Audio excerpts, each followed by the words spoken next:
extremely crucial, as mentioned earlier here. And this is one of the most important ways to empower people with disabilities.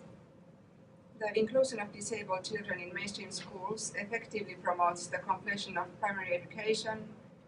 It is cost effective and it contributes to the elimination of discrimination.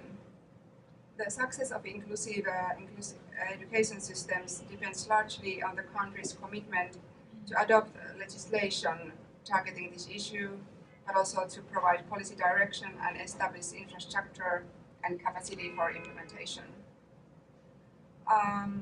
As Carol mentioned, the principles of inclusion at school should be built into teacher training programs and also inclusive education systems that are student-centered. This means that relevant changes in the teaching methods, materials, and assessment systems are needed. Many physical barriers that some students face can easily be overcome, for example, changing the classroom layout, and this is it.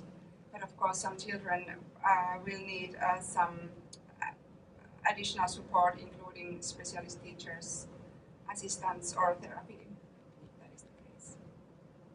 And because everybody should have a chance to use their achieved skills and earn their living, and because 80% of disabled people globally live in poverty, WHO also addresses barriers to employment, and this is also very, very important part of the goals of the education.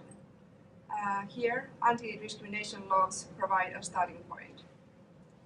Where employers are required to establish accessible recruitment procedures, adapt work environment, and provide assistive technologies, there is a possibility to effectively reduce employment discrimination and also increase access to the workplace, and also change perceptions about the ability of disabled people to be productive workers.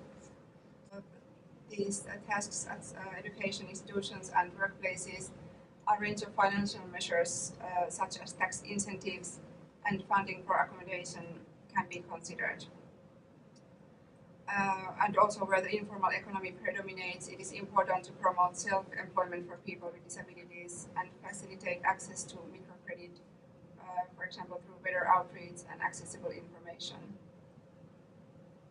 And lastly, I just want to say that whatever the sector, health, education, or employment, we also think, just as Carol said, that mainstreaming is the key.